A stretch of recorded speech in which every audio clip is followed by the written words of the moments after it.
Municipal పారిశుధ్య కార్మికుల కుటుంబాలను వీధిపాలు చేసే జీవో నెంబర్ 279ని వెంటనే ఉపసంహరించుకోవాలని ఏఐటీయూసీ డిమాండ్ చేసింది.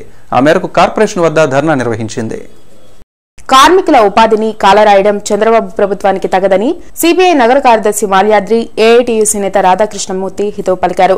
జీవో నెంబర్ 279ను వ్యతిరేకిస్తూ కాంట్రాక్ట్ పారిశుధ్య కార్మికులు కార్పొరేషన్ వద్ద నిర్వహిస్తున్న ధర్నా కార్యక్రమంలో వారు మాట్లాడారు. వర్క్ టెండర్ల పేరుతో కాంట్రాక్ట్ కార్మికులను ఇంటికి పంపే ప్రయత్నాలను ప్రభుత్వం మానుకోవాలని మాల్యాద్రి, రాధాకృష్ణమూర్తి డిమాండ్ చేశారు.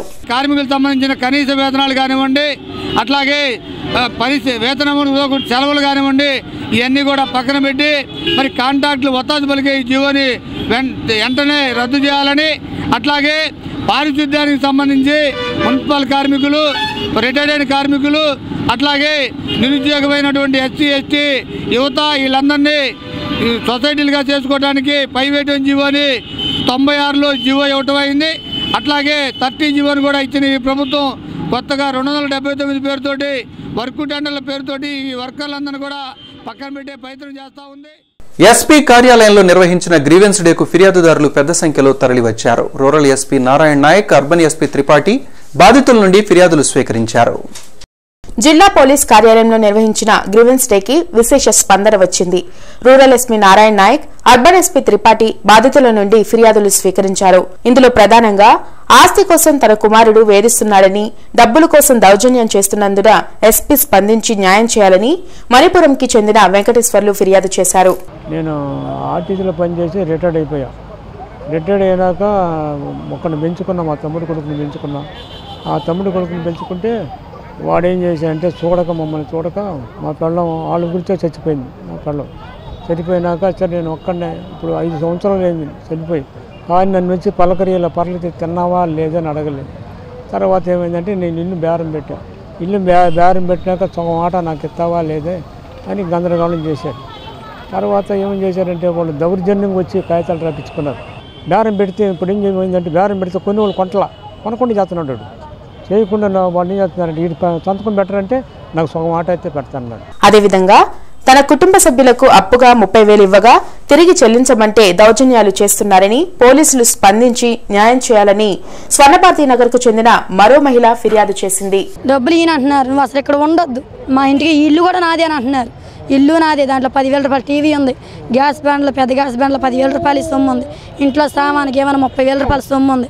ఇల్లు మాదే, ఆ వస్తువులన్నీ మాయే, నువ్వు ఇచ్చిన 30,000 మాయే, నువ్వు అసలు ఎక్కడికి రావద్దు అని చెప్పి నన్ను కొట్టి తమరని ఇక్కడికి వస్తే ఇంటికాడికి వస్తే మందు పోసి చంపించేస్తావు నిన్ను అని నన్ను గొల్లగొల్ల కొట్టారండి. పిల్లలను తీసుకొని పారిపోయి వచ్చాను. మా అమ్మ దగ్గరికి వచ్చి తల దాచుకున్నాను. పోయిన వారం కింద ఇది జరిగినాయి. ఈ నెల 22న జిల్లాలోని అన్ని హైస్కూళ్లలో ప్రజా వికాస పరీక్ష నిర్వహిస్తున్నట్లు మాజీ ఎమ్మెల్సీ లక్ష్మణ్ రావు తెలిపారు. 10వ తరగతి పబ్లిక్ పరీక్షకు హాజరయ్యే విద్యార్థులంతా ఈ పరీక్షలో పాల్గొని ప్రతిభను పెంపొందించుకోవాలని లక్ష్మణ్ రావు కోరారు. యూటీఎఫ్, ఎస్ఎఫ్ఐ, జేవీవీ సంయుక్త ఆధ్వర్యాన జరిగే ఈ పరీక్షకు తల్లిదండ్రులు, ఉపాధ్యాయులు విద్యార్థులను ప్రోత్సహించాలని లక్ష్మణ్ రావు, ఎస్ఎఫ్ఐ నేత భగవాన్ దాస్, యూటీఎఫ్ నేత హనుమంతరావు కోరారు. 10వ తరగతి విద్యార్థుల పరీక్షలు మార్చి నెలలో జరగబోతూ ఉన్నాయి. గతంలో కూడా ప్రజ్ఞా వికాస పరీక్ష వారికి అనుభవం రావడానికి నిర్వహించాం. 100 బిట్స్తో అన్ని సబ్జెక్టులు కలిపి 100 బిట్స్తో నిర్వహించేటటువంటి పరీక్షని 22వ తేదీన 2 నుంచి 3.5 గంటల వరకు జిల్లాలో అన్ని హై స్కూళ్లలో కూడా నిర్వహించబోతా ఉన్నాం. దీనివల్ల విద్యార్థులు రేపు మార్చిలో జరగబోయే పరీక్షలో బిట్ పేపర్ని తేలిగ్గా మరి వాళ్ళు ఆన్సర్ చేయడానికి అవకాశం ఉంటుంది. విద్యార్థులు రాయబోతూ ఉన్నటువంటి పరీక్ష యొక్క బిట్ పేపర్ ఎలా ఉంటుంది అనేటువంటి దాన్ని పరిచయం చేసేదానికోసం అన్ని సబ్జెక్టుల్లో 100 బిట్లతోటి ఈ ప్రశ్నాపత్రాన్ని అనుభవజ్ఞులైనటువంటి ఉపాధ్యాయులతోటి రూపొందించడం జరిగింది. ఈ పరీక్ష 22వ తారీఖున మధ్యాహ్నం 2 గంటల నుంచి 3:30 గంటల వరకు జిల్లా వ్యాప్తంగా నిర్వహించడం జరుగుతుంది.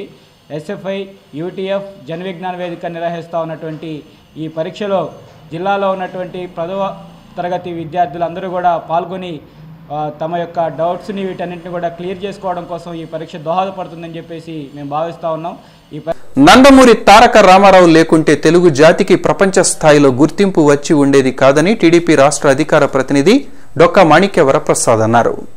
ప్రతి ఒక్క తెలుగోడు ఎన్టీఆర్ కు భారతరత్న ప్రకటించాలని కోరుకుంటున్నట్లు డొక్కా మాణిక్యవరప్రసాద్ చెప్పారు. జిల్లా టీడీపీ కార్యాలయంలో నిర్వహించిన ఎన్టీఆర్ వర్ధంతి కార్యక్రమంలో ఆయన పాల్గొన్నారు. ఆయన నటుడుగానే కాకుండా రాజకీయ నాయకుడిగా కూడా పేద ప్రజల్లో స్థిరస్థాయిగా నిలిచిపోయినటువంటి ఒక గొప్ప మహానుభావుడు. ఎన్టీఆర్ లేకుండా తెలుగు జాతిని ఊహించడం చాలా కష్టం. తెలుగు జాతికి తెలుగు అనే పదానికి ఒక గుర్తింపు తెచ్చి ప్రపంచ స్థాయిలో ఒక గౌరవాన్ని తెచ్చినటువంటి మహానుభావుడు ఎన్టీ రామారావు గారు. ఎన్టీ రామారావు గారికి భారతరత్న అవార్డు ఇవ్వాలి. భారతరత్న అవార్డు ఇచ్చినప్పుడే తెలుగు జాతికి ఒక గౌరవం, ఒక గుర్తింపు వచ్చినట్లు అవుతుంది. కాబట్టి కేంద్ర ప్రభుత్వం వెంటనే ఈ విషయాన్ని పరిశీలించి ఎన్టీ రామారావు గారికి, నందమూరి తారక రామారావు గారికి, తెలుగు ప్రజల ఆరాధ్యతమైనటువంటి తెలుగు ప్రజల గౌరవాన్ని ప్రపంచ స్థాయిలో నిలిపినట్టు మహానుభావుడికి భారతరత్న అవార్డు ఇవ్వాలని చెప్పి నేను డిమాండ్ చేస్తాను. టీడీపీ లీగల్ సెల్ ఆధ్వర్యంలో ఎన్టీఆర్ వర్ధంతిని ఘనంగా నిర్వహించారు. ఈ మేరకు జిల్లా కోర్టు ఆవరణలో ఎన్టీఆర్ చిత్రపటానికి పూలమాలలు వేసి నివాళులర్పించారు. ఈ కార్యక్రమంలో టీడీపీ లీగల్ సెల్ అధ్యక్షులు కె నారాయణ, ఆనంద్ తదితరులు పాల్గొన్నారు. పేదల అభివృద్ధే లక్ష్యంగా పాలన సాగించిన ఎన్టీఆర్ ఆశయ సాధనకు కృషి చేస్తామని వారు తెలిపారు. అన్నగారు సినిమా రంగంలోనే కాకుండా రాజకీయ రంగంలో కూడా హీరో అనిపించుకొని ఇదై ఉన్నారు. కాబట్టి అన్నగారి ఆశయాల సాధన కోసం తెలుగుదేశం పార్టీ తరపున మేము ఆయన స్థాపించిన పార్టీలో మేము ఈ పదవులు పొంది ఆయన ఆశయ సాధనాల కోసం మేము ముందుకెళ్తామని చెప్పి ఈ రకంగా తెలియపరుస్తున్నాము. వారు యొక్క 20వ వర్ధంతిని జరుపుకుంటున్నారు. తెలుగు ప్రజలందరూ కూడా ఈ తెలుగు జాతి ఖ్యాతిని వినిపింపజేసిన వ్యక్తి మరి ముఖ్యంగా రామారావుకే దక్కింది. అలానే తెలుగుదేశం పార్టీని స్థాపించి అనతి కాలంలో అధికారాన్ని తీసుకొచ్చి తెలుగువారి ఆత్మగౌరవాన్ని నిండుగా నింపిన ఏకైక వ్యక్తి కాబట్టి ఆయనకి ఘనంగా మేమందరం నివాళులర్పించుకుంటున్నాము. నరసరావుపేట ఎమ్మెల్యే గోపిరెడ్డి శ్రీనివాసరెడ్డిని పోలీసులు అరెస్టు చేశారు. రామిరెడ్డిపాలెంలోని అసైన్డ్ భూముల్లో అధికారులు రహదారి పనులు చేస్తుండగా ఎమ్మెల్యే అనుచరులతో కలిసి అడ్డుకున్నారు. దీంతో తహసీల్దార్ రాజారత్నం శ్రీనివాసరెడ్డిపై నరసరావుపేట రూరల్ పోలీసులకు ఫిర్యాదు చేశారు. ప్రభుత్వాధికారుల విధులకు ఆటంకం కలిగించారంటూ కేసు నమోదు చేసి ఆయన్ను అరెస్ట్ అనంతరం స్టేషన్ బెయిల్పై విడుదల చేశారు. అయితే శ్రీనివాసరెడ్డి అరెస్టును వైసీపీ కార్యకర్తలు అడ్డుకునే యత్నం చేయడంతో అక్కడ ఉద్రిక్త పరిస్థితి ఏర్పడింది.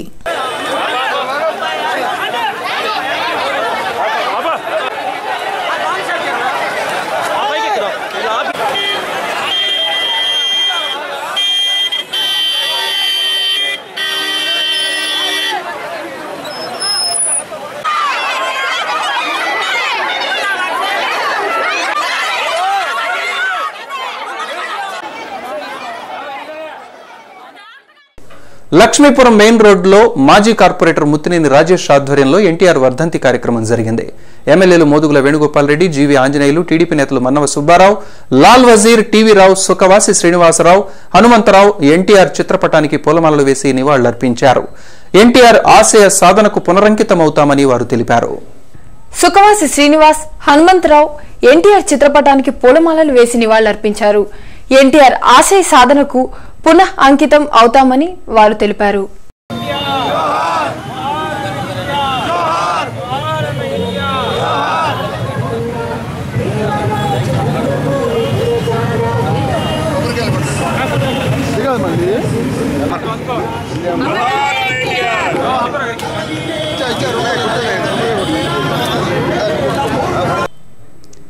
సిటీ న్యూస్ బులెటిన్లో ఇప్పుడు ఒక షార్ట్ బ్రేక్.